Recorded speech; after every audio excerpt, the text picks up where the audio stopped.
dans l'un de mes propos préliminaires, l'essentiel des exportations des différents pays africains était en direction des pays colonisateurs.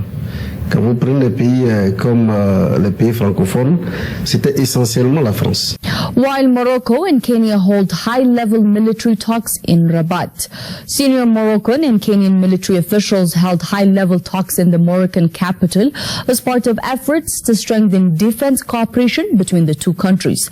At the headquarters of the Royal Armed Forces in Rabat, Lieutenant General Mohammed Berid, Inspector General of the Royal Armed Forces and Commander of the Southern Zone, received Major General Charles Muwiru Kahari, Chief of Defense Forces of Kenya, who is on an official working visit to Morocco at the head of a high-level military delegation. The meeting, held under royal instructions, highlights the strengthening ties between Morocco and Kenya in the field of defense and security. Talks are expected to focus on enhancing military cooperation, sharing expertise, and exploring new areas of strategic partnership. Officials say the visit reflects a shared commitment to deepening bilateral relations and addressing common regional and international security challenges. Further details on potential agreements or joint initiatives are expected after the conclusion of the visit. Morocco eyes offshoring revenue as German firms move in. Morocco unveiled a strategic vision for its offshoring sector in late January, aiming to nearly double the industry's revenue to MAD 40 billion, approximately $4 billion by 2030.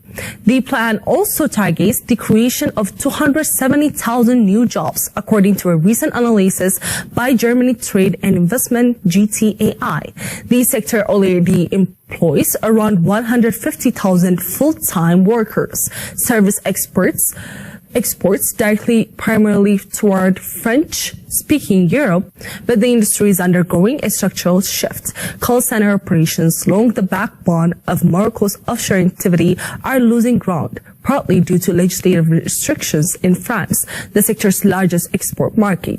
Higher value digital services are now taking their place.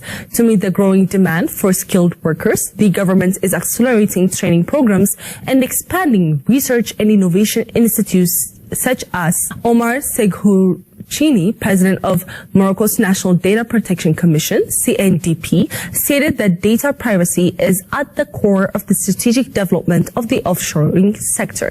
The commission views data protection not as a barrier to growth, but as an essential lever for building trust and international competitiveness, according to the GTAI report.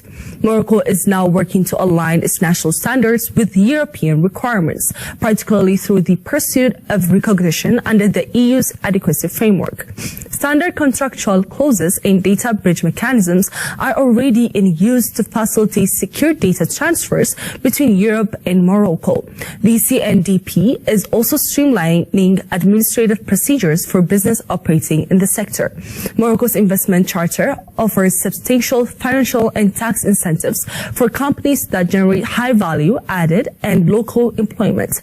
The German-Moroccan Chamber of Commerce, AHK Morocco, supports market entry and local recruitment for mid-sized German firms.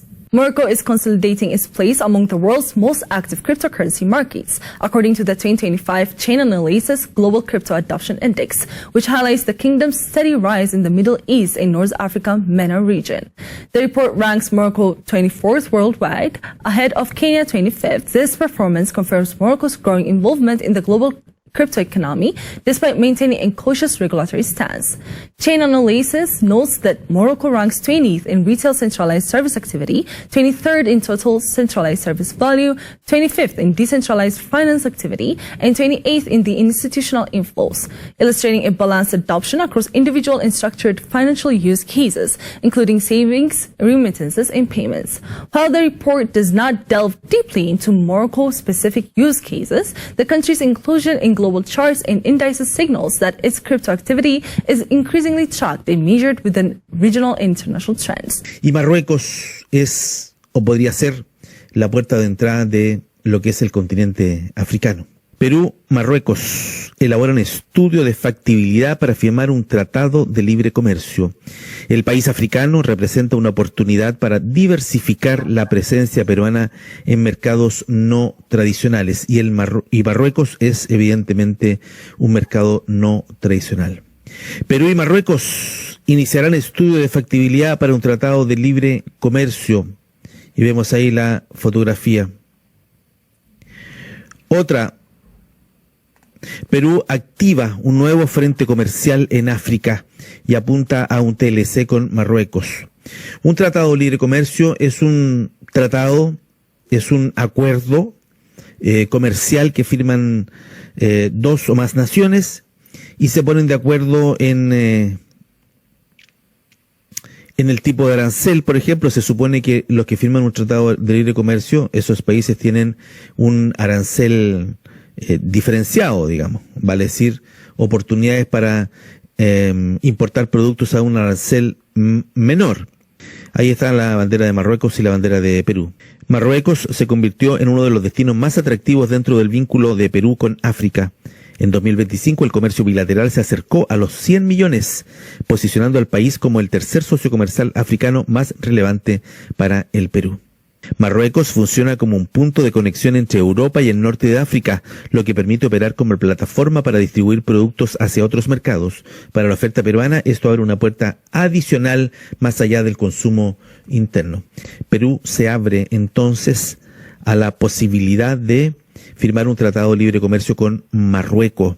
Y con Marruecos se abre la posibilidad del mercado africano. El avance hacia un posible acuerdo comercial se suma a otros movimientos que viene impulsando Perú para ampliar su red de destinos, entre ellos la negociación con los Emiratos Árabes Unidos, que sigue la misma lógica, diversificar y reducir la dependencia de mercados tradicionales. Yo creo que es una buena estrategia. Yo creo que es una muy buena estrategia. Así es que ahí está, Perú y Marruecos ya firmaron el documento.